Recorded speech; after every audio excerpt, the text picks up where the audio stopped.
Hi hello ನಮಸ್ತೆ ಸ್ನೇಹಿತರೆ, ಹೇಗಿದ್ದೀರಾ? ನೀವೆಲ್ಲರೂ ಚೆನ್ನಾಗಿದ್ದೀರಾ ಅಂದ್ಕೊಂಡು ನಾನು ಇವತ್ತಿನ ಕಾರ್ಯಕ್ರಮವನ್ನು ಪ್ರಾರಂಭ ಮಾಡ್ತಾ ಇದ್ದೀನಿ. ನೋಡಿ, ಇದು ಸುಮಾರು ಒಂದು 6 ಗಂಟೆಗಳ ಹಿಂದೆ ನೆನೆ ಹಾಕಿರೋದು.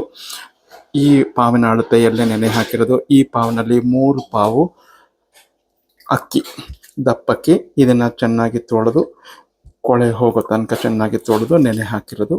ಹಾಗೆ ಇದೇ ಪಾವಿನ ಅಳತೆಯಲ್ಲಿ 1 ಪಾವು ಉದ್ದಿನ ಕಾಳು, ನಿಮ್ಮ ಹತ್ರ ಉದ್ದಿನ ಬೇಳೆ ಇದ್ರೂ ನಡೆಯುತ್ತೆ. ಇದೇ ಪಾವಿನಲ್ಲಿ 3/4 ಪಾವು ಗಟ್ಟಿ ಅವಲಕ್ಕಿ ನೆನೆ ಹಾಕಿದ್ದೆ. ಹಾಗೆ ಇದೇ ಪಾವಿನಲ್ಲಿ ಅರ್ಧ ಪಾವು ಸಬ್ಬಕ್ಕಿ ನೆನೆ ಹಾಕ್ಕೊಂಡಿದ್ದೆ. ಈಗ ಇದನ್ನೆಲ್ಲ ರುಬ್ಬಿಕೊಂಡು ಬರ್ತೀನಿ. ಸ್ನೇಹಿತರೆ ನೋಡಿ, ನುಣ್ಣಗೆ ರುಬ್ಬಿ ಉಪ್ಪಾಕಿ ನಮ್ಮ ಅಂಗೈಯಲ್ಲೇ ಚೆನ್ನಾಗಿ ಉಪ್ಪನ್ನೆಲ್ಲ ಮಿಕ್ಸ್ ಮಾಡಿ ತಿರುವಿ ಇಟ್ಟಿದ್ದೀನಿ. ಬೆಳಗ್ಗೆ ನೋಡೋಣ ಏನು ತಿಂಡಿ ಮಾಡ್ತೀನಿ ಅಂತ ಬೆಳಗ್ಗೆ ನಿಮಗೆ ಶೇರ್ ಮಾಡ್ತೀನಿ. ಹಾಯ್ ಹಲೋ ನಮಸ್ತೆ ಶುಭೋದಯ ಸ್ನೇಹಿತರೆ, ಹೇಗಿದ್ದೀರಾ? ನೀವೆಲ್ಲರೂ ಚೆನ್ನಾಗಿದ್ದೀರಾ ಅಂದ್ಕೊಂಡು ನಾನು ಇವತ್ತಿನ ಕಾರ್ಯಕ್ರಮವನ್ನು ಪ್ರಾರಂಭ ಮಾಡ್ತಾ ಇದ್ದೀನಿ. ನಿನ್ನೆ ಸಂಪಣವನ್ನು ರುಬ್ಬಿ ಉಪ್ಪು ಹಾಕಿ ತಿರುವಿ ಇಟ್ಟಿದ್ದೆ. ಈಗ ನಿಮಗೆ ಅದನ್ನು ತೋರಿಸ್ತಾ ಇದ್ದೀನಿ ಯಾವ ರೀತಿ ಆಗಿದೆ ಅಂತ. ನೋಡಿ, ಉಬ್ಬುಕೊಂಡು ಬಂದಿದೆ, ಹುಳಿ ಬಂದಿದೆ, ಗುಳ್ಳೆಗಳು ಬಂದಿದೆ.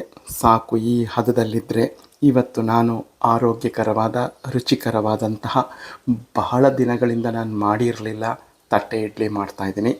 ಇದು ಬರೀ ತಟ್ಟೆ ಇಡ್ಲಿಗೆ ಮಾತ್ರ ಅಲ್ಲ, ಸೆಟ್ ದೋಸೆ ಆಗುತ್ತೆ, ಪಡ್ಡು ಆಗುತ್ತೆ. ಒಂದೇ ಸಂಪಣದಿಂದ 3 ತಿಂಡಿಗಳನ್ನು ಮಾಡ್ಕೋಬೋದು. ಆದರೆ ನಾನು ತಟ್ಟೆ ಇಡ್ಲಿಗಾಗುವಷ್ಟು ಮಾತ್ರ ಆಡಿಸ್ಕೊಂಡಿದ್ದೀನಿ. ಸ್ನೇಹಿತರೆ ನೋಡಿ, ದೋಸೆ ಸಂಪಣ ಹದ ಮಾಡ್ಕೊಂಡಿದ್ದೀನಿ.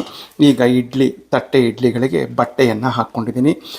ಕಾಟನ್ ಬಟ್ಟೆಯನ್ನು ಹಾಕ್ಕೊಳ್ಳಿ, ಪರಿಶುದ್ಧವಾದ ಕಾಟನ್ ಬಟ್ಟೆ. ವೈಟ್ ಇದ್ದರೆ ಹಾಕ್ಕೊಳ್ಳಿ. ಈ ಥರ ಹಳೆ ಕಾಟನ್ ಬಟ್ಟೆಗಳು, ಇದು ಯಾವುದು ಬಣ್ಣ ಹಚ್ಕೊಳ್ಳಲ್ಲ, ಹಳೆ ಕಾಟನ್ ಬಟ್ಟೆಗಳು ಇವೆಲ್ಲ.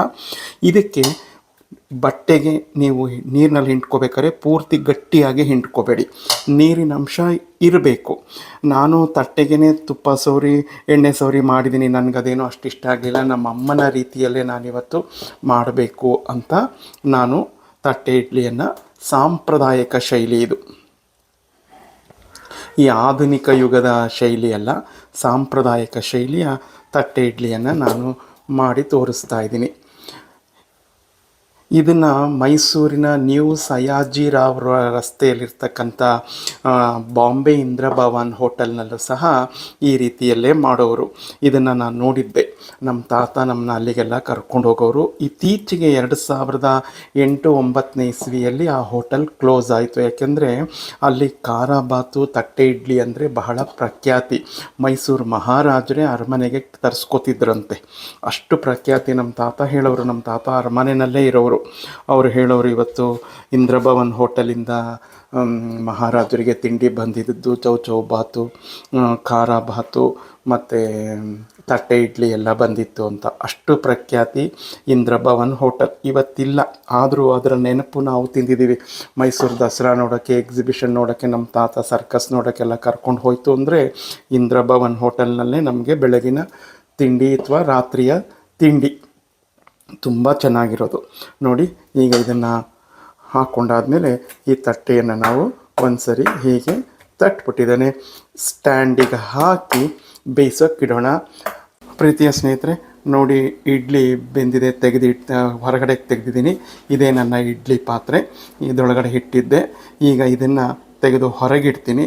ತಣ್ಣಗಾದಮೇಲೆ ನಾನು ನಿಮಗೆ ಶೇರ್ ಮಾಡ್ತೀನಿ. ಸ್ನೇಹಿತರೆ ನೋಡಿ, ಕೆಳಗಿಟ್ಟು ತೆಗೆದಿಟ್ಟಿದ್ದೀನಿ. ಇದಕ್ಕೆ ನಾವು ತಿರ್ಗಾ ನೀರು ಹಾಕಬೇಕಂತಿಲ್ಲ. ನೋಡಿ, ಹೀಗೆ ಮೃದುವಾಗಿ ನಿಧಾನಕ್ಕೆ ಎಳ್ಕೊಂಡ್ರೆ ಹಳ್ಳಾಡಿಸ್ಕೊಂಡು ನಾವು ಬಂದುಬಿಡುತ್ತೆ. ತುಂಬ ಚೆನ್ನಾಗಿರುತ್ತೆ. ಈ ರೀತಿಯಲ್ಲಿ ನೀವು ಒಮ್ಮೆ ಮಾಡಿಕೊಳ್ಳಿ.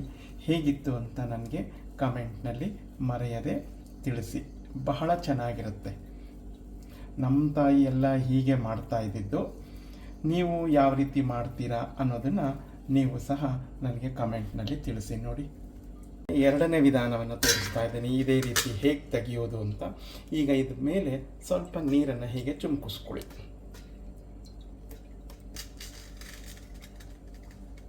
ಇದು ಒಂದು 30 ಸೆಕೆಂಡಷ್ಟು ಬಿಟ್ಬಿಡೋಣ. ಈಗ ಇದನ್ನು ಸಹ ತೆಗೆದ್ರೆ ನೋಡಿ, ಕ್ಲೀನಾಗಿ ಬರುತ್ತೆ, ಎಲ್ಲೂ ಅಂಟ್ಕೊಳ್ಳೋದಿಲ್ಲ. ನೋಡಿದ್ರಲ್ಲ, 2 ವಿಧಾನದಲ್ಲೂ ನಾನು ನಿಮಗೆ ತೋರಿಸಿದ್ದೀನಿ. ನೋಡಿ ಎಷ್ಟು ಚೆನ್ನಾಗಿರ್ತಕ್ಕಂಥ ತಟ್ಟೆ ಇಡ್ಲಿ. ನಾವು ಮನೆಯಲ್ಲೇ ಮಾಡಿಕೊಂಡು ಅದು ಆರೋಗ್ಯಕರವಾದ ಹುರುಳಿಕಾಳಿನ ಚಟ್ನಿಯೊಂದಿಗೆ ತಿಂತಾ ಇದ್ರಂತೂ ಸಖತ್ತಾಗಿರುತ್ತೆ. ತುಪ್ಪ ಹಾಕ್ಕೊಂಡು ತಿನ್ನಿ, ತುಂಬ ಚೆನ್ನಾಗಿರುತ್ತೆ. ಮಾಡೋ ವಿಧಾನ ಸಂಪೂರ್ಣವಾಗಿ ತೋರಿಸಿದ್ದೀನಿ.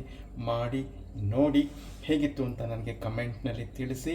ಮತ್ತೊಂದು ಆರೋಗ್ಯಕರವಾದ ಇಂಟರೆಸ್ಟಿಂಗ್ ವಿಡಿಯೋದೊಂದಿಗೆ ನಿಮಗೆ ಬರ್ತೀನಿ. ಇನ್ನೇನು ದಸರಾ ಬರ್ತಾ ಇದೆ, ಮನೆಯಲ್ಲೆಲ್ಲ ಗೆಸ್ಟ್ ಬಂದಿರ್ತಾರೆ, ಈ ರೀತಿ ಮಾಡ್ಕೊಂಡು ತಿನ್ನಿ, ಅದ್ಭುತವಾಗಿರುತ್ತೆ. ಮಕ್ಕಳು, ಮೊಮ್ಮಕ್ಕಳು, ಸೊಸೆ, ಹೆಣ್ಮಕ್ಕಳು, ಅಳಿಯಂದ್ರೊಂದಿಗೆ ನೀವು ಅಚ್ಚುಕಟ್ಟಾಗಿ ತಿಂತಿದ್ರಂತೂ ತುಂಬ ಚೆನ್ನಾಗಿರುತ್ತೆ.